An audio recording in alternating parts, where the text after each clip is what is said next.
what's good, bro? I was just checking in with you. What's good, y'all? Back again, another week. It's your boy Pat, and I got my guy, my friend, my homie, Mr. Qualified. You feel me? And this week we got a special guest, a homie. We do indeed. Yes, please go ahead and introduce yourself, Miss Lady, to the people so they know. Hi, I'm Ida. Put the letters in front of it right now. We claiming it. Well, soon to be Dr. Ida. Let them know. I currently have my master's in sociology and getting my PhD in sociology, and with an emphasis in Black Feminist thought and sexual politics and popular culture, ethnomusicology, cultural studies, all of that. Is that all going to be on the Okay. It's just gonna say sociology, but yeah. But that's the emphasis area, yeah, for sure. So yeah, y'all, we've been on this heavy music kick for like the last month, but we definitely wanted to take a turn for a little bit, kind of get back to some of the conversations we was having when we first started, and we love bringing on other perspectives to the show. So Ida, what you got for us? What you want to hear from us, or what you want us to talk about, think about, all that good jazz? Well, based on what you were describing to me the other day about like representation and women in hip hop and popular culture and such and such. So with what I'm an expert in, I only have really one question, and then I want the conversation to go from there. Do you think that Black women should be represented in a certain way within popular culture, based on like the narratives that you're seeing in social media and the different types of women that you're seeing within popular culture, Black women that you're seeing? Like, do you feel like Black women should be represented in a certain way, and why? Like, what feelings do you get? As in, like, should it be different, or do I just have a feeling about what it should be in general? Like when you see like a Sexy Red versus a Rhapsody Extreme, or Sexy Red versus Megan Thee Stallion, both very raunchy, but both very different, aesthetics. Which, like, I want to know, like, what feelings you initially get when you see those, and like, are you uncomfortable? Like, do you feel like certain women shouldn't be representing themselves in a certain way? Like, what do you think when you see these representations? That's a good question. That's a layered question. Yeah, I'm like, it's definitely layers to that question. For me, just the comparison that you just gave, like a Megan Thee Stallion and a Sexy Red. I don't know if Sexy Red has a negative viewpoint, like people view her as a negative representation of Black women, I guess. I mean, due to some of her lyrics, maybe.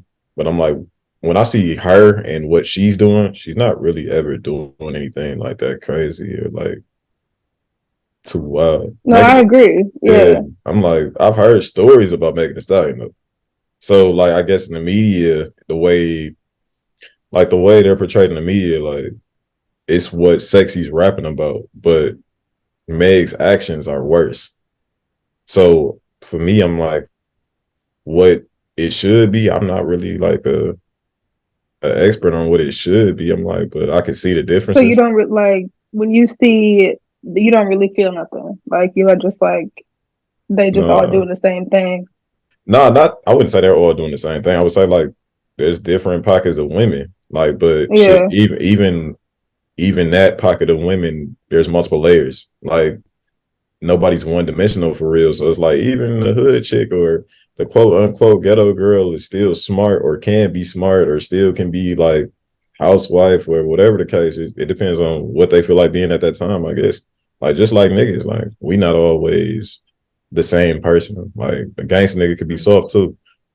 Multifaceted. Yeah. Yeah.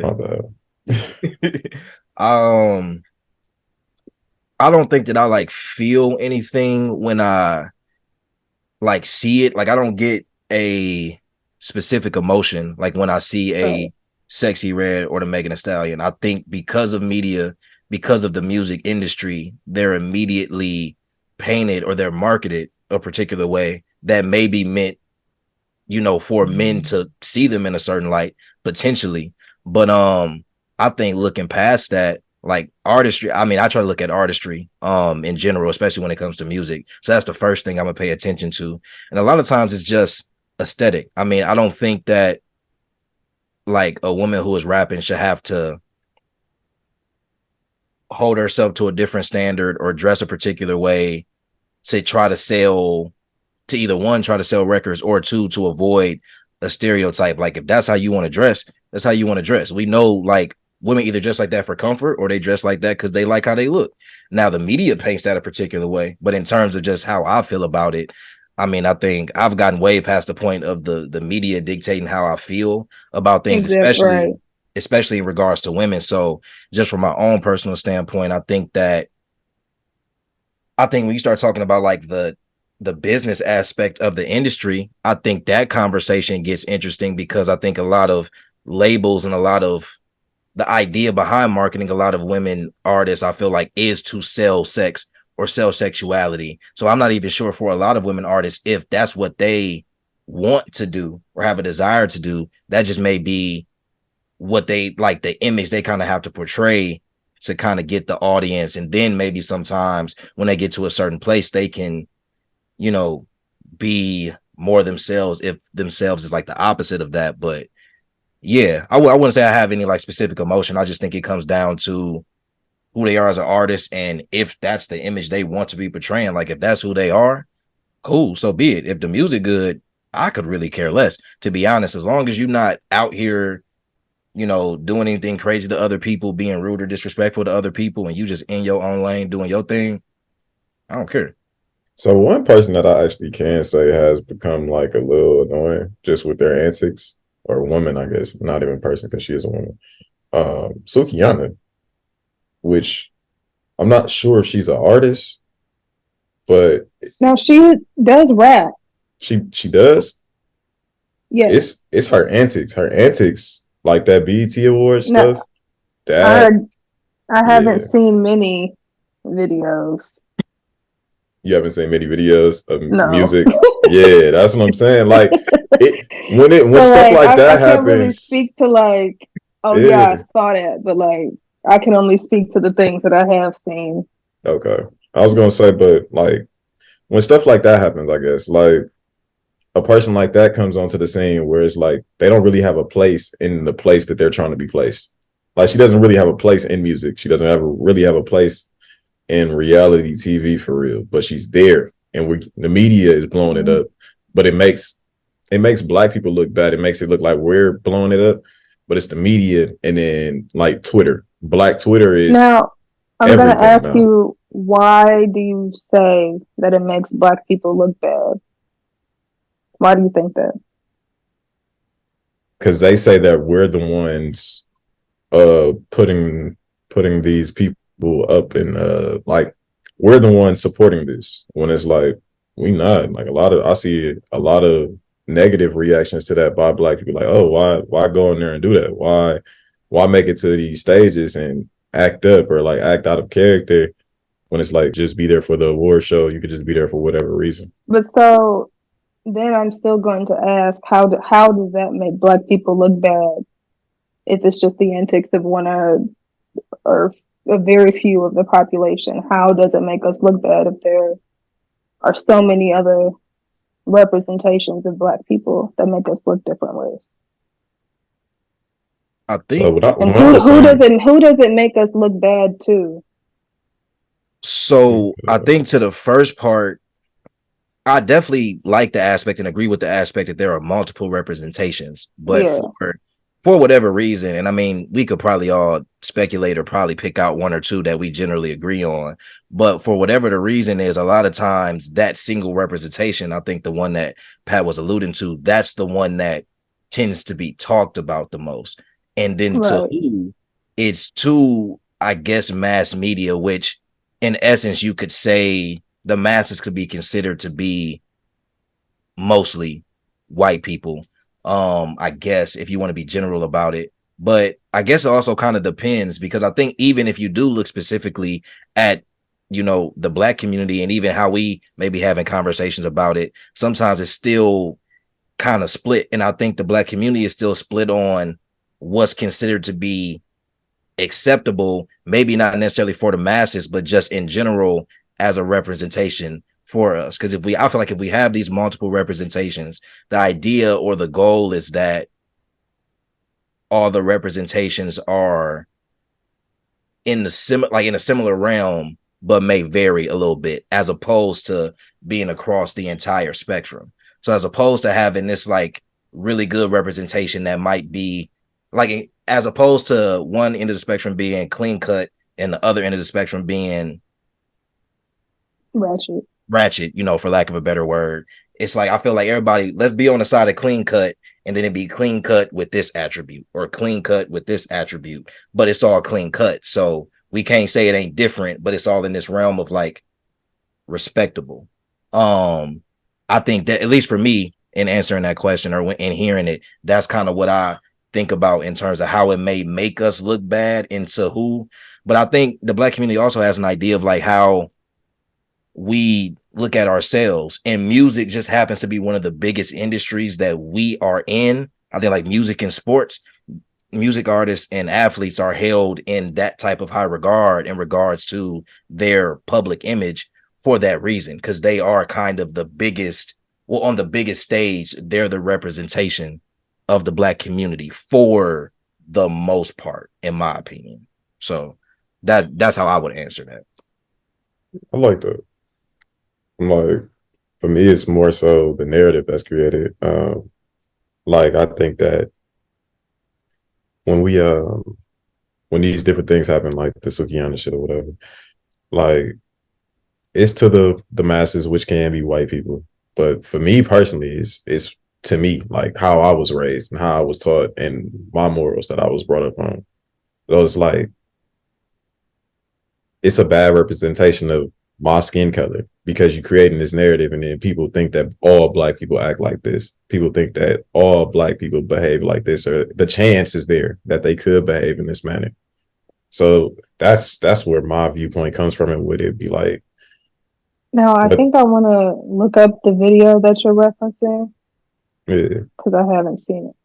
She had walked on the carpet, like it was her walkthrough for the carpet. Mm-hmm. She gets on the carpet while she's taking pictures, down on floors, twerking, and like just over sexualizing the photo shoot. When it's like, bro, this a quick walkthrough. Well,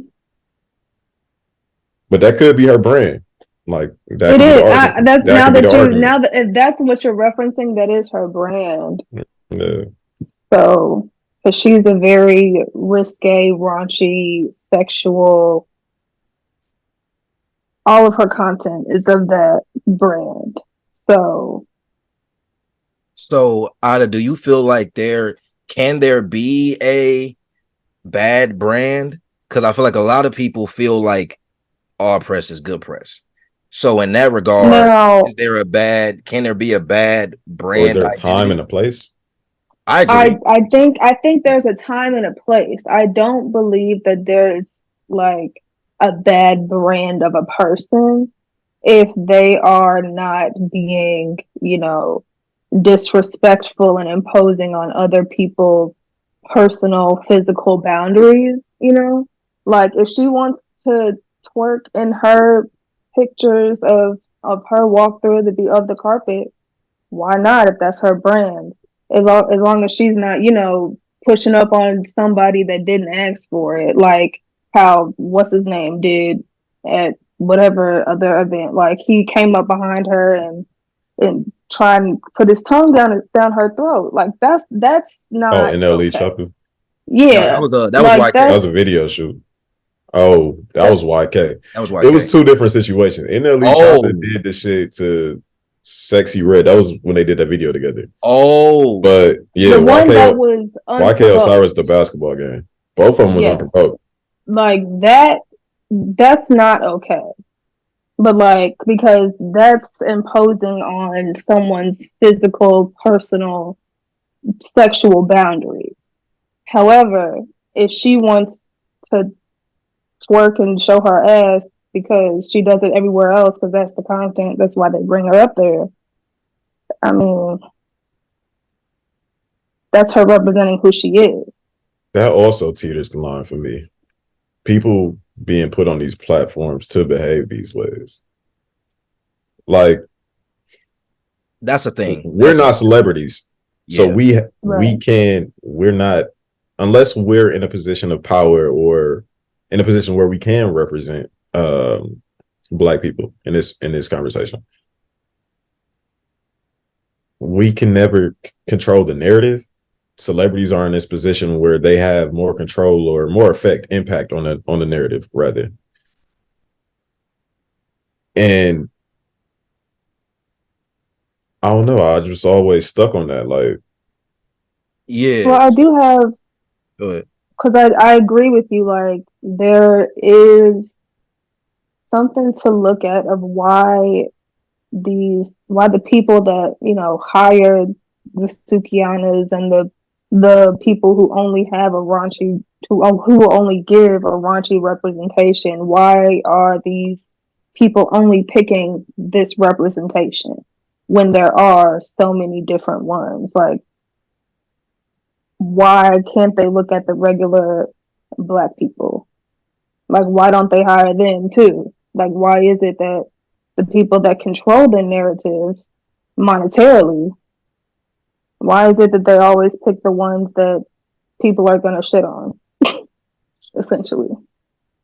So I think that comes down to, I think using this phrase again, I think if anything falls into some type of like clean cut image, I think to mass media, it's boring because the way that media is consumed now, the way that people look at media, the way that people look at celebrities, pop culture, nothing about pop culture, like the excitement of pop culture is not in things like, yes, we love a good story, but more than not, pop culture is about the drama. The excitement comes from something being there that almost like shouldn't. So when we look at, like, you know, or when I feel like when we look at why people are promoting this type of behavior or putting these people out there, I think it's because, and it's messed up in a lot of ways, because in one way it's like, it's really a backwards ass type of, like, not It's even like they have compliment. a right to be sexual. It's Right. just like there's so many different types of people. Like, because I'm not gonna shit on her for being sexual, but like, I'm not that brand of woman that's gonna do that. But like, I'm not gonna shit on her for doing that. You know, like, yeah, no. But you don't see a lot of regular women in mainstream places. Like, you don't see. So I'd agree with that. However, I do think we've seen recently this rise in women taking back their like sexuality in a sense, or taking power in it. I think we've seen a rise in that, but that still hasn't taken over in regards to being pushed out more. The idea of the ratchet or raunchy or the over sexualization, because I think we've definitely seen like women who can be sexualized or sexualize themselves if that's what they want to, or that's what they intend to do with a specific video or shoot or whatever, and it's them, like, you know, being confident in their body or whatever the case may be, but it's in spurts. And I think you have a group of people in general like that kind of appreciate that. But I think a good example of kind of where we at right now, and maybe not so much the exact same conversation, but in the same realm, I think this is what we're seeing with Chloe Bailey in a lot of ways. I think her over sexualization has led to her being in this space where I think by the masses, she's not known for music. Unfortunately, I think by the masses, by the masses, okay, by the masses specifically. I think she's more, like people know she makes music, but I think the attention is more so on we're seeing her sexualized now. So to the masses, the music has taken a back seat. Whereas like you still have that community that's been following her, that knows her for her music, that hasn't cared about the sexuality aspect. Yeah, but there because was we've seen like, yeah. I'm trying to think. All the years are like a blur, but like within like the pandemic years, like when they released their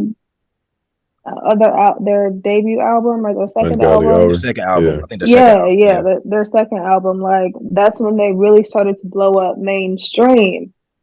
Mm. And then it was such a quick shift into like them going their separate ways and her being who she wants to be. But then it's like everybody had this other idea of her.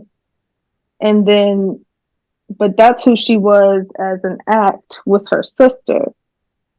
So Yeah. it's like, who are we to say that like she wasn't always like this and she was just putting on an act the whole time? Or two, now that she has the freedom to create her own image, this is who she wants her image to be. And like, why is it there's such a like a negative cast on the way it shifted, but who's to say it was a shift? And then her the negative cast that people put on it, just like they don't I look feel at it. the rest of what she's producing. Yeah. I ain't gonna lie. I feel like she may be an anomaly. Like if her music was fire, I don't think we'd be that crazy about the sexualization with her. So you feel like because the music isn't Is lacking. lacking, there are people that will disagree with you, but I know where you stand on this. For But sure. I agree because it's not. I feel like because it's not this undoubted, like because it's not this like for certain, like everybody. I Because don't. she's not charting number one, like she's not. Yeah. Yeah. Yeah. Yeah, So So the so focus has to to. Yeah. The focus kind of exactly. falls on something else because it's like It's a drop off. yeah, we've been we've been focusing on this. Everybody been saying listen to the music. Okay, the music came. We didn't like the music, so the only other thing left to talk about to the masses is the sexualization standpoint. And I mean, I feel like there are a lot of different artists that have different stories of how that either plays into or kind of hurts their career, but it's hard because I mean, kind of back to the original question, I think for women artists, because for the most part, like whether you're an R&B singer or whether you're a rapper, it really doesn't matter. Like unless you're in this completely separate pocket of like maybe alternative R&B or something like that, if you're in like that heavy R&B lane or if you're in that rap lane, sensuality, sexuality, like that if is you're all, mainstream, like yeah, that's if all you're a part within of the popular culture, you're going to be susceptible to the critique of how sexual you are, yeah. essentially. Because I don't know. I don't know. I mean, and as I don't know, I guess I never thought about how I like my perspective on it or how I see it as a man. I mean, I guess we could Yeah. like I don't know because I don't even know. At least for like women rappers, I don't think that men are their target audience. I mean, So you're right.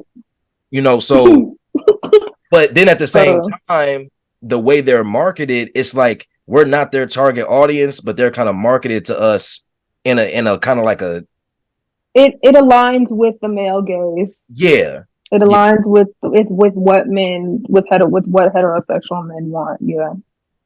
Yeah, so it's weird how all that even kind of correlates and coincides. But I mean, it's there. Like it's Because yeah. because it really, I guess where my confusion comes from, and if princess, please stop. Sorry. Where my confusion comes from is like when people will criticize like a woman rapper for the way that she looks, or a woman musician, artist, for the way that she looks, and equate that to like whether her music is good or bad. Like, that's a weird conversation for sure. Yeah, I mean, but if her music is worth listening to, or if it's worth anything, if she don't look as good as they would like, that's because then like why you? She's not ugly just because you don't like her music, you know.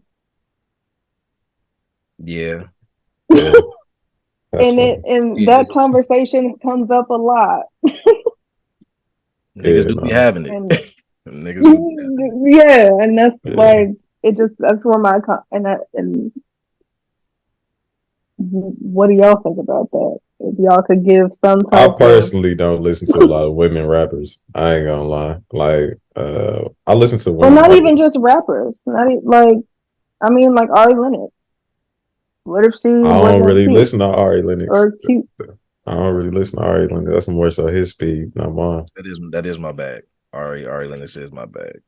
But I mean, in terms of those type of conversations happening, I mean, I even a step further.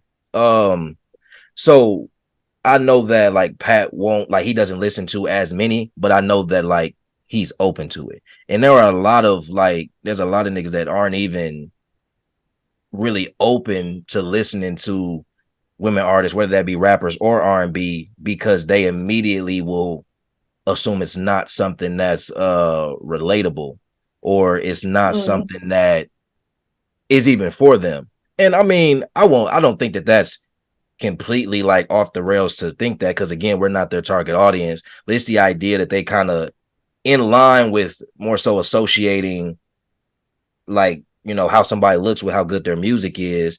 I think it's the view on kind of women in music in a way, maybe not so much R&B, that may be more to rap, but I think even just the view on, I mean, it kind of goes to the view on women in general, to be honest, unfortunately, and that's a much larger. It's like, because record companies don't want to select women that don't have a certain look or don't fit into like conventional attractiveness, and we don't even get to see the people that could be giving us good ass music. We don't even get to see them mainstream because there's so many people that try and make a certain type of look.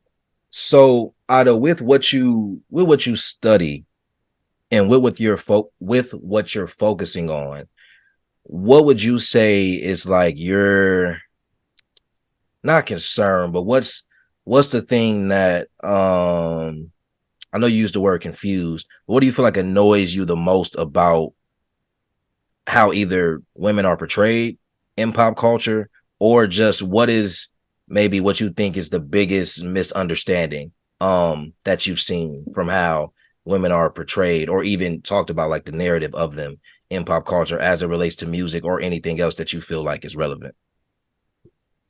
So my primary concern is, well, I wouldn't say concern, like my research objective is to focus on how Black women talk about Black women within the mainstream, because our voices are often so like suppressed and shut out.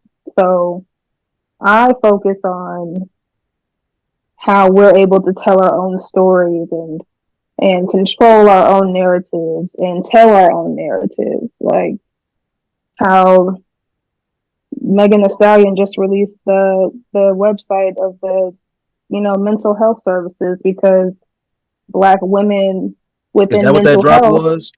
Okay. It's something regarding that. I haven't looked at the website yet, but I saw the affiliates and they're all like mental health resources. And it's like, because Black women are not catered to within the mental health field in the industry, like it's so hard for Black women to find Black women therapists, because nobody really is in tune with our narratives. Like nobody really listens to us.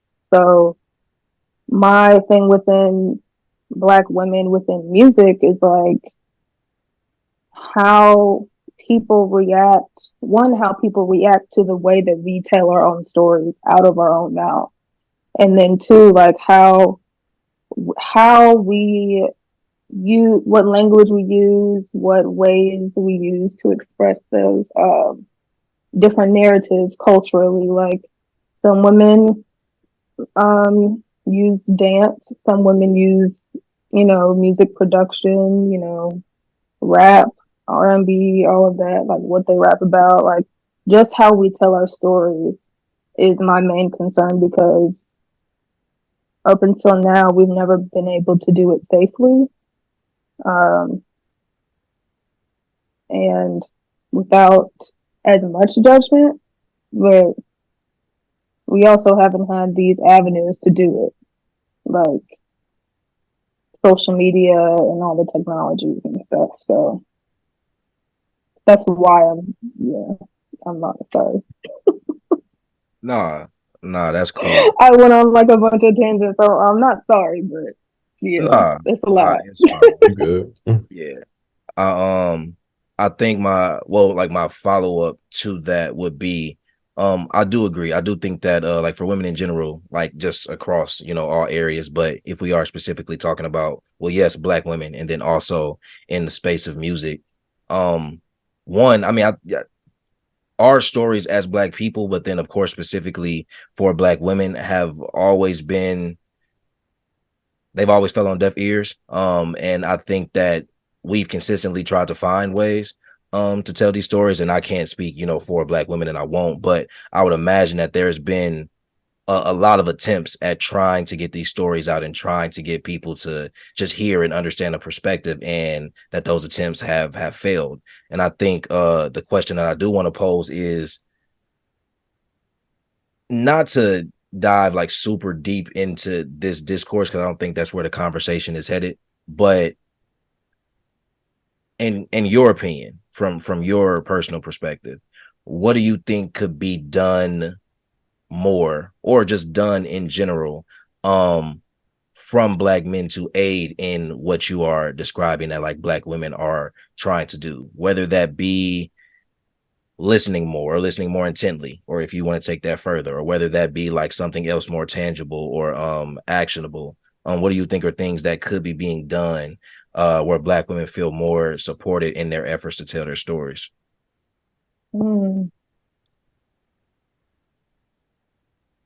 Okay, I have a short answer and then I have a long answer. Go crazy. So, short answer is to listen to the words Black women say and take it as the truth. Because so often we're second guessed and we're not, taken seriously. So taking our words as the truth and as they are is the first step in just us feeling as if we are believed in whatever narratives we want to tell. And that's even just by, like, if you don't listen to women in rap, you can read what music journalists say. Like, there's a bunch of Black women music journalists that talk about, Black women's narratives. Like, there's so many Black women in music specifically that have podcasts of talking about their experiences within the music industry and pop culture and all of that. So it's like just not thinking that only Black women are their audience, like, and not letting those stories fall on. Don't let your ears be the deaf ears that those stories fall on. Like, if you actually want to produce a change in the way that you think about Black women and the way that the people and the men around you think about Black women, don't let your ears be the deaf ones. Like, listen to what the Black women around you are saying and the things that they say. Okay, definitely hear that. Was that still the short one, or did that turn into? That was a longer one, but I decided not to go in the direction that I was going to go. But yeah. Got you. And I don't speak for all men, so I'll just speak for me. But in the same way that I feel like when Black men and Black women are having these conversations, I think I would want to say that one of the central themes is accountability, in the sense of women being able to hold us men accountable in regards to how we treat y'all. And I think that it's on a lesser scale, but of course the reverse side of that is still something that is desired, for lack of a better word, or just, generally speaking.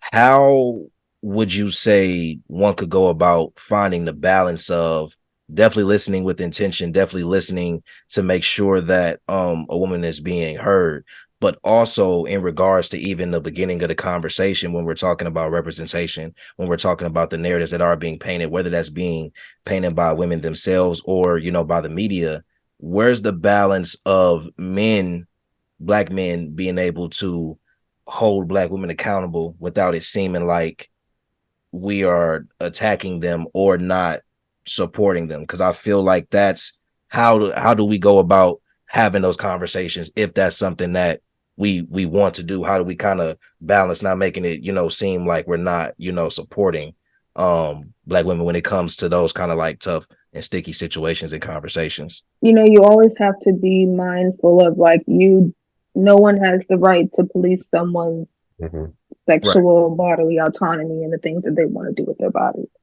But like in terms of like branding, like if we're having that, like there's different ways and things like that you can have this conversation. So like if that's not the time and the place for that, then that's not the time and the place for that. And that's anybody can get told that, like, and if they have a problem with it, then like you can't do that at a gala. You can't do that at, the White House. Like that's not the time and the place to do that kind of stuff. Like, yeah. So if it actually matters, like I guess it's one thing you got to think, like, does it actually matter if she was twerking that? Like, does it matter? No. Like, yeah. I mean, is it annoying? Yes. But like, does it really matter? No. And if it doesn't, like, you don't need to say that and like say like, because who cares? Like, because some stuff is just like whatever, but anybody can get that there's a time and a place talking to. Like, but from a man though, is that okay? Because a lot of times we hear the narrative of, men should stay in the men's place, or, worry about, shouldn't be in women's business, or shouldn't worry about women's concerns, or even like another person like a Krishan. Like men, we're not really supposed to comment on that situation because we're not supposed to really be privy to the situation for real. It's a lot of situations she in, so but all of them for real, like I don't really know no details. I just keep seeing this, like I keep seeing her name more than anything. But like, okay, so in my opinion, a man does not have a space or a place to say how she composes herself when it comes to her child, unless it's within the child's safety, like as opposed to a child and reacting to alleged abuse. Like, no one has the space to say how she reacts or acts within those spaces, unless it has to do with the safety of other people, right? But like, if she, like, wasn't she like fighting her family at some place? Like, that's like, then her, it doesn't necessarily have to be a conversation about her as a woman. Then it's a conversation of how are you conducting yourself as a human being? Her womanhood and her femininity doesn't have to do anything with why are you fighting in public. Like, you don't need to bring the gender conversation into it all the time. And that could be the first place. Like, if you want to have those conversations, you don't have to bring those.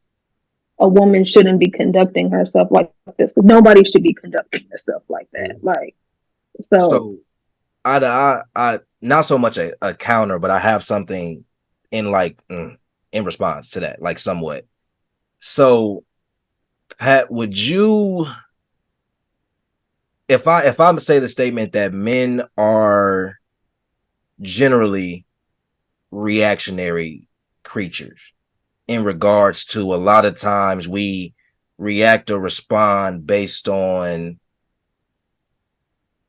how we feel, maybe not that we're being treated, but like so in the case of speaking on, like a woman's womanhood or femininity in that sense and keeping it more so about a human being, I don't want to get into percentages or how much, but I feel like there's a group of men where it's like, I don't feel a need to comment, generally speaking, unless we're in a conversation where something was said about me or about men in general, where the door feels like it's open now to where if you are voicing your opinion about this, then if that's the space we in, I should be able to voice my opinion about that. And that's before we get into respect or disrespect. That's just, is that the space where you mean like if a woman brings up gender and then like so a man has the right to, or not so like right, not so much the right, but or if a woman is speaking on something, this is a scenario that you're okay. So if a woman is speaking on something that I don't know what we would consider men's you're just business, saying the conversation is brought to us. Yeah, like if the conversation is more so brought to us in the sense of something's being talked about and a woman says, oh, well, a man shouldn't act like this, or a real man wouldn't ABC, this, that, and the third. I feel like some men kind of take that as, okay, well, the door is open now since we commenting on other people. Like, yeah, you could always take the high road, but if this the space we in and you felt comfortable enough to speak on it, then I should be able to speak my piece without necessarily being. Is this from a mature standpoint or Yeah, from I'm gonna say like, because there's some things that like, yeah, that's why I said not so much in like the disrespectful, immature sense. Well, okay, yeah, because you weren't asking me. I'm sorry if you were asking. No, I was more so seeing if he agreed or not, but more so getting to the point of, in a mature setting, two mature people having a conversation, if the conversation is brought to the man, like at what point is it fair game for like that conversation to be engaged in without it coming across as it's a lot of factors. It depends, because everything that comes out of that man's mouth has to be fair. And a lot of the narratives that men are taught about on bashing women, and if you're doing the back and forth, a lot of it's not fair. Yeah, even what you said, like reactionary. Like, I feel like if anybody, not man or woman, if you only responding to react to what I'm saying, you're not listening. Absolutely. Agree. So that's why I was like, even what you said, I'm like, is this a mature standpoint or is it a tit for tat situation? Because if me and you, even if me and you sitting in the room and some women are having a conversation or bring a conversation to us, we know how not to react. Correct. That's more so what I'm getting at. But me and you may both we know how not to react, but I feel like we also both would know how to articulate ourselves if it was going to become a mature conversation, or if that was going to be the agenda. Sure. You know what I'm saying? And so that's why but there are a lot of men that don't. So I was more so saying that to say I agree. Yeah, like men naturally are reactive, and I think that for men that aren't, but then at the same time, I guess it also depends on your place in your journey also, though, because that's like me at 17, 18, different me. I'm at 27, you know what I'm saying? So my reactions to certain conversations, or even how I would respond to a conversation about a woman, would be different than how I would respond now, because I'm thinking about it more. Yeah. So I agree and disagree with what your statement said, because it depends on that person individually, for real. For sure. And so I was I was trying to bring all that to basically say, you know, how so in situations where, because I guess what I'm also getting at is the respect that women should like be granted in any conversation or situation. I don't think I've ever experienced it in a super serious capacity, but I think there are or can be situations where a man may be brought into, or a conversation may be brought to a man, and and again, we're speaking on like both parties being mature, and the man is maybe not attacked, but the man's not given the same respect is not the word I want to use. I feel like it's too strong. Like, I understand. I think I understand where you're going, and they attack the man's character and try and under the guise of like a lack of manhood. Like they try and equate what they don't like about that person with their trying to say like you're not a man because I don't like what you got going on type shit. And like and that's honestly I don't like when people do that with anyone of any gender. Like you can't do like why are you trying to diminish my character and try and diminish me as a human being and equate like all of the things that you don't like with my level of what you think I should be in terms of my gender that really has nothing to do with you. Like you're like a man's level of masculinity has nothing to do like it's nobody else's business. So like who says a man has to do X, Y, and Z in order to be a man? Like why what is it of a woman who is of another gender? That's not your place to comment on somebody else's gender expression or masculinity, like, or how they express their gender. Like, it's not a man's place to tell a woman how to express their gender, and she's not a woman because she's a good woman because X, Y, Z. Like, that's nobody's place. So, yeah. I mean, no, when you said good woman, that TikTok meme, that's a good man, Savannah. Like that shit just played in my head. Cause like he's a good man. Like, I mean, cause another thing, if we like based on the example that you were saying, like I can think of when people talk on Twitter like this man wasn't a good enough man because he didn't do X, Y, and Z for me. But it's like, or they didn't show this arbitrary action of masculinity. And it's like, who says that he ascribes to that? Like, yeah, I think that's the biggest thing on both sides. Like, that was a great response. yeah. I would say, on both sides, that's the biggest thing. People subscribe to different things, like you said. People's expression shouldn't be judged or like, and it just isn't room. I mean, me and Pat have brought up before, but we've had like plenty of conversations like with our homies where we just had to deal with just niggas, being niggas and just being just not being open-minded in the sense of understanding you have the human right to have emotions and feelings for whatever your reasons are, but expressing them or making them seem like somebody is wrong for how they're expressing themselves. Yeah, they're not law. Your feelings aren't. They're your feelings. Yeah, they're not. Exactly. It's nobody else's business, and nobody has to give a fuck. Like people do, but like nobody has to give a fuck about what you feel about what other people are doing. Like, yeah. And then like, go ahead, my bad. To really challenge your initial perspectives and your initial thoughts of like things that may not be your place, or like in terms of if you want to enter gender conversations or conversations about gender expression and the whole all of that, like really take a second to really think about what you were about to say, because some things men don't have the place to say. And like there's a time and a place, there's a time and a place. There's a time for locker room talk, and there's a time for when you're talking in front of other people. Like hold yourself with composure.